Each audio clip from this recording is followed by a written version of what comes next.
मंगल मूर्ति मारुति नंदन, सकल अमंगल मूल निगंदन, पवन तनय संतन हितकारी, हृदय विराजत अवध बिहारी।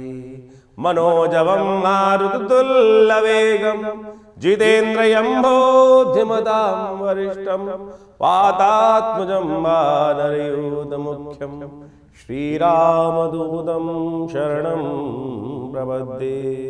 6 तारीख का दिन शुक्रवार का अवसर है, पंचमी तिथि विद्यमान है और सूर्य धनिष्ठा नक्षत्र में प्रवेश करने के बिल्कुल तैयार है।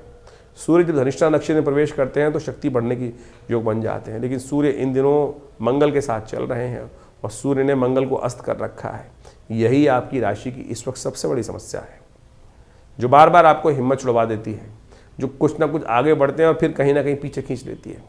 इसकी सबसे बड़ा कारण मंगल के अस्त होना ही है, लेकिन सूर्य का मंगल के नक्षत्र में प्रवेश करने से कहीं ना कहीं चीज़ों में पॉजिटिव आने के योग बिल्कुल आपके लिए बनने की स्थिति उत्पन्न होने के योग बन सकते हैं। गौ सेवा करने का प्रयास करें, गाय को गुड़ दिलवाने का प्रयास करें, इससे मंगल को भी ताकत मिलेगी। हरा चारा और गुड़ दोनों जानने से गाय को गौशाला में इस बात का सहयोग करने से आपके लिए बहुत पॉजिटिव परिवर्तन आने के योग बन सकते हैं। 7 तारीख का दिन शनिवार का दिन है, षष्ठी तिथि विद्यमान है और इस दिन आपकी राशि में बनने जा रहा है धन योग। जी हाँ, धन योग बनने जा रहा है आपकी राशि में, और ये धन योग आपकी राशि में तब बनने जा रहा है कि जो कहीं ना कहीं से आपको लाभ दे सकता है। लेकिन ध्यान रखना, ये धन योग साथ साथ कुछ नुकसान भी कराने की तरफ जा रहा है, तो खर्चों पे कंट्रोल लगाना पड़ेगा। अननेसेसरी धन की आकांक्षा में, लाभ की आकांक्षा में, प्राप्ति की आकांक्षा में कई बार व्यक्ति क्या होता है, बहुत ज़्यादा ओवर एम्बिशियस हो जाता है। तो वो ओवर एम्बिशियस होना, बहुत ज़्यादा ज़रूरत से ज़्यादा उस पर डिपेंडेंट हो जाना, उम्मीद पे बहुत ज़्यादा, कई बार क्या होता है कि कोई आदमी आया हमारे पास, अरे तुमको इतना लाभ दे देता हूँ, लाभ के योग आपकी राशि में बन रहे हैं, वो लालच दे देता है और लालच में आपको पता नहीं नुकसान कितना करा देता है। बस लालच में नहीं फंसने की ज़रूरत, इस बात का ध्यान रखते हुए कार्य करना पड़ेगा आपको, तो आपके लिए अच्छा रहेगा। शनिवार का दिन है और शनि इन दिनों आपकी राशि में बुद्धि में चल रहे हैं और बहुत ताकतवर है, और ये पूरा का पूरा करीब मान के चलें अभी आधा वर्ष पूर्ण ताकत में रहने वाले हैं शनि। बृहस्पति अभी आपको सपोर्ट कर नहीं रहे हैं, वो भी अननेसेसरी के थोड़ा सा नुकसान कराने की तरफ जा रहे हैं। तो शनि को हर शनिवार को मनाते चलें। कोशिश ये किया करो शनिवार के दिन मंदिर में, हनुमान जी के मंदिर में जाकर हो सके तो उनको अपने हाथ से हनुमान चालीसा का पाठ करते हुए चोला चढ़ाया करो, सिंदूर चढ़ाया करो और लाल बत्ती का एक दिया उनके सामने जला दिया करो। तो देखिए हनुमान जी आपके साथ बने रहेंगे और शनि भी बने रहेंगे आपकी राशि के दृष्टिकोण से। 8 तारीख का दिन रविवार का दिवस है, सप्तमी तिथि विद्यमान है। बुध इस दिन उदय होने जा रहे हैं और ये आपके लिए एक तरह से बड़ा श्रेष्ठ मुहूर्त है। बुध महाराज राहु के साथ, शुक्र के साथ विराजमान होकर उदय होकर बैठ रहे हैं, तो ये आपके लिए कहीं ना कहीं बुध की ताकत तो बढ़ती दिखाई दे रही है। बहुत बढ़िया चीज़ चलेगी आपकी राशि के दृष्टिकोण से। लेकिन क्योंकि राहु के साथ बैठे हुए हैं तो उम्मीद तो ज़्यादा रहेगी, लाभ करने में कहीं ना कहीं आघात भी कर सकते हैं, क्योंकि राहु की युति यही जीवन में किंतु परंतु है। एक फैक्टर बहुत अच्छा हो गया, दूसरा फैक्टर कहीं ना कहीं नेगेटिव हो रहा है।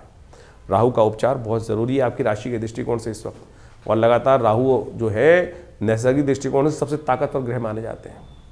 आप एक काम करें, विशेष तौर पर राहु को लगातार मंथन करने के लिए शाम के समय जब प्रदोष काल हो तो उस समय प्रदोष काल में कभी कभी एक काम किया करो, गन्ने का दान करने का प्रयास करो। इन दिनों गन्ना आ रहा है, बहुत बढ़िया, लिया गन्ना किसी गरीब आदमी को दान कर दिया। ये गन्ने का दान करना आपकी राशि के दृष्टिकोण से कई सारे ग्रहों का जो है वो कहीं ना कहीं कष्ट दूर करने का योग बन जाए। और कहीं हाथी दिखाई दे जाए तो उसको भी गन्ना खिला दो, तो ये आपके लिए बहुत अच्छा रहेगा। आपके राहु को ठीक करने के लिए ये बहुत श्रेष्ठ उपाय है। इसको करने यथाउचित भाव से अपनी हिम्मत से करने का प्रयास करें। हमने देखा है ये उपाय बहुत चमत्कारिक तौर पर लाभ देता है। 9 तारीख सोमवार का अवसर और अष्टमी तिथि विद्यमान है और ग्रह नक्षत्रों के दृष्टिकोण से धन योग जो बना हुआ है वो धन आने के भी योग बना रहा है, लेकिन बाकी ग्रह स्थिति ऐसी है कि वो थोड़ा थोड़ा आपको लीकेज भी साथ साथ करता दिखाई दे रहा है। तो ऐसे में समस्याएं हो जाती हैं कि भाई हम मेहनत भी कर रहे हैं और साथ साथ नुकसान भी करा रहे हैं। तो ऐसे में जब समस्याएं ना ठीक हो रही हों तो इस दिन का लाभ लेना चाहिए। इस दिन का फागुन मास के अष्टमी के दिन जो योग बनता है, जिसको जानकी व्रत कहा जाता है, भगवान राम के जीवन में भी सब कुछ संपूर्ण होते हुए भी कहीं ना कहीं वो पूर्ण मनोकामना पूर्ण नहीं हो रही थी, लक्ष्य की सिद्धि नहीं हो रही थी, तब इस दिन ये व्रत करने का शास्त्र में नियम बनाया। गुरुदेव ने ये व्रत करने को उनको कहा शास्त्र में वर्णित है। जानकी व्रत जो करते हैं उनको विजय प्राप्त हो जाती है। वृश्चिक राशि वालों के लिए 10 तारीख का दिन ग्रह नक्षत्रों के दृष्टिकोण से ग्रहों का योग क्या है। मंगलवार के दिन अष्टमी दिन तिथि जो है थोड़ी देर के लिए दिल्ली के पंचांग के अनुसार से 2 घड़ी के लिए विद्यमान रहेगी। चंद्रमा इस दिन नीच के हो जाएंगे और आपकी राशि के दृष्टिकोण से देखिए हिम्मत तो देंगे लेकिन थोड़ी कमज़ोर, बल्ब जो है वो कम, जो उसकी वाटेज थोड़ी कम दिखाई देती है, यानी हिम्मत जो है थोड़ी कमज़ोर स्थिति में दिखाई दे रही है। इसको थोड़ा बल देने की ज़रूरत है। मंगल अस्त अवस्था में चल रहे हैं उच्च के होने के बावजूद, और चंद्रमा कमज़ोर स्थिति में आपकी राशि में चल रहे हैं। तो ऐसे में थोड़ा सा ताकत देनी जब पड़ेगी इनको। खासतौर पे हनुमान जी का स्तवन करें, सुंदरकांड का पाठ करें, उन्हीं से दोनों की किस्मत जागेगी, आपके परिवर्तन के योग बनेंगे। हम भी कर रहे हैं उपाय, आप भी करें, हमारे साथ जुड़ सकते हैं। विवेकानंद आश्रम में इस दिन बड़ा कार्यक्रम है। तो ध्यान रखिएगा, ये मंगल जो है इन दिनों अस्त चल रहे हैं, और ये मंगल का अस्त चलना विशेष तौर पर मान के चलें अभी करीब करीब 2 महीने ऐसी अवस्था में मंगल रहने वाले हैं, और मंगल को शक्ति चाहिए। सूर्य के सन्निकट बिल्कुल चलते हुए मंगल इस वक्त उच्च के होने के बावजूद भी वर्ष में 2 वर्षों में एक बार ही योग बनता है मंगल के उच्च होने का, और मंगल उच्च में आकर भी इस वक्त अस्त अवस्था में होने के कारण से जो है अमंगल को दूर नहीं कर पा रहे हैं। हनुमान जी की कृपा चाहिए, थोड़ी शक्ति चाहिए। आप अपनी शक्ति भूले बैठे हो इस वक्त। आपकी राशि में जिस प्रकार का योग बन रहा है उसको कैसे ठीक किया जाए। देखिए बड़ा सीधा साधा रास्ता है, हनुमान जी की प्रार्थना करें ना। तुलसी बाबा ने इतना सुंदर स्तोत्र आपके समक्ष उपस्थित कर दिया है जिसको कहा जाता है सुंदरकांड, उसका पाठ करें। समय कम लगता है तो हनुमान चालीसा का पाठ कर लीजिए।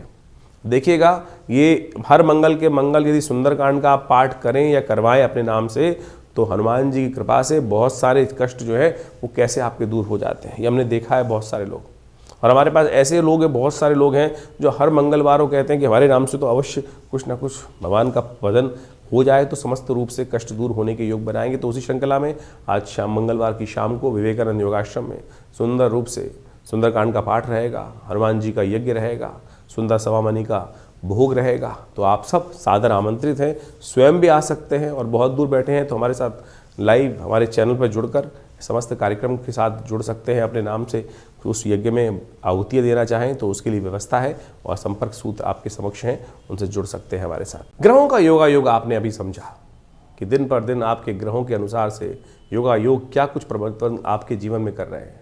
शुक्र बदल के योग बना रहे हैं, बुध राशि परिवर्तन का योग बना रहे हैं, उदय होने जा रहे हैं दोनों ग्रह। दोनों ग्रहों का उदय होने का जो प्रभाव है बहुत ही शुभ है। कई प्रकार के परिवर्तन, नए योग आपकी राशि के दृष्टिकोण से बनते आपने देखे। लेकिन इसके साथ साथ इस फागुन मास का यदि प्रभाव देखें, एक तो सूर्य बहुत जल्दी परिवर्तन करेंगे राशि, लेकिन इसके साथ साथ जो आपकी राशि, आपका योगायोग जो बन रहे हैं विश्व के दृष्टिकोण से भी वो समझने की आवश्यकता है। 5 मंगलवार का योग पड़ रहा है इस फागुन के महीने में, और साथ साथ 5 सोमवार का योग भी पड़ रहा है। एक वृश्चिकारक है, शुभ योग बनाता है, और एक कहीं ना कहीं रक्त रंजित राजनीति का भी एक योग बनाता है। रक्तेन पूरिता मही शास्त्र कहता है, और छात्रभंग, जो छत्रभंग होने का कहीं ना कहीं योग भी बनता है। तो ये छत्रभंग का योग कहीं ना कहीं दिखाई देता है कि विश्व में जिस प्रकार के जो योग बन रहे हैं, साथ में युद्ध की स्थिति चल रही है, वो कहीं ना कहीं बहुत सारे जो देश हैं उनमें कहीं ना कहीं, जिस प्रकार से अमेरिका अपना भयावह रूप दिखा रहा है इस वक्त, विश्व की महाशक्तियां जो हैं वो कहीं ना कहीं रक्त की पूर्ति करते दिखाई दे रहे हैं, और रक्त में एक ऐसी रक्त रंजित राजनीति करते दिखाई दे रहे हैं विश्व के अंदर। वो इन समस्त योगों के साथ साथ कहीं ना कहीं द्वेषपूर्ण राजनीति का प्रभाव दिखाते हैं। ये मंगल जो 5 इस महीने में पड़ रहे हैं वो कहीं ना कहीं कई देशों में छत्रभंग होने का योग भी बनेगा साथ साथ। लेकिन इस 5 मंगल के साथ साथ कहीं ना कहीं भूकंप आने का योग भी विशेष तौर पर दिखाई देता है। प्राकृतिक आपदाओं का कहीं ना कहीं योग बनता दिखाई दे रहा है। इसके साथ साथ जो शुक्र बुध का उदय हो रहा है वो वृष्टिकारक, कहीं ना कहीं सौम्यता का वरदान भी उत्पन्न करने के योग बनाएगा। तो इन ग्रहों का प्रभाव तो है ही, लेकिन आने वाले समय में कई शुभ योग परिवर्तन की तरफ जो उद्धृत हो रहे हैं वो हमको समझना चाहिए। देखिए आपके ग्रह प्रभाव के अनुसार से जो देखिए सूर्य जब निकलता है तो सब पर ही अपना प्रभाव डालता है, लेकिन सोचें कि वो सूर्य जब निकल रहे हैं कईयों को सुख दे रहे हैं और कईयों को वो दुख भी दे देते हैं। वृष्टि होती है, बारिश होती है, कहीं ना कहीं बहुत बढ़िया, कहीं योग लाभ का योग बनता है और कहीं ना कहीं किसी के लिए कष्टकारी योग भी बनता है। ये सारा हमारा भाग्य का खेल है, हमारे कर्मों का खेल है। हमारे जो प्रभाव भाग्य जो बने हुए हैं, हमारे समय बने हुए हैं, हमारे समय के अनुसार से वही समय जो दूसरे के लिए शुभ है वो कहीं ना कहीं किसी दूसरे के लिए कष्टप्रद भी हो सकता है। तो इसके लिए कौन सा समय हमारे लिए शुभ बन रहा है वो हमें अच्छे से विवेचना कर जान लेना चाहिए। और ज्योतिष के दृष्टिकोण से इस समय को ज्ञात कर सही दिशा पर चलना, यही सही कर्म का जो निर्णय रूप में हमको चुनाव करना कि कौन सा कर्म हमारे लिए शुभ है, कौन सा रास्ता हमारे लिए शुभ है, यही ज्योतिष विज्ञान का वास्तविक उद्देश्य है। भारतीय संस्कृति के ऋषि मुनियों ने जो विज्ञान को समझकर, ग्रहों की चालों को समझकर आपके समक्ष वो रहस्य उपस्थित किया। अनेक योग शास्त्र में बताए गए हैं। कब आपके जीवन में शुभ आने का योग बन रहा है, कैसे बन रहा है, वो समय समय पर आपकी जन्मपत्री के अनुसार से, बहुत सारे और विज्ञानों के अनुसार से बहुत सारे लोग बहुत कुछ प्राप्त करना चाहते हैं और सही दिशा यदि मिल जाए, सही समय पर हम काम कर लें तो असंभव को भी संभव बनाने का शुभ मार्ग हमारे जीवन में अद्भुत रूप से प्राप्त हो जाता है। इसलिए इन ज्योतिष विज्ञानों के माध्यम से, जो ग्रहों की गणनाओं के माध्यम से जो कुछ आपको आपकी राशि के अनुसार से बताया गया है वो तो एक केवल बहुत छोटा सा बिंदु मात्र है। ज्योतिष बहुत ही ऐसा सूक्ष्म विषय है। तो आप समझें कि ज्योतिष के अंदर यदि किसी व्यक्ति को जानना हो कि बहुत सारे लोग अनेक प्रकार से अपने जीवन में आजीविका कमाते हैं। शुभ से कमाओगे या अशुभ से कमाओगे, कौन सा रास्ता किसके लिए शुभ है। कई बार क्या होता है कि हम बहुत अच्छे कार्य कर रहे होते हैं लेकिन हमको लाभ ही नहीं हो रहा होता है, और लेकिन यदि हमने एक मार्ग पकड़ा तो आपकी जन्मपत्री के अनुसार से आपके जीवन में कौन सा मार्ग आपके लिए शुभ है।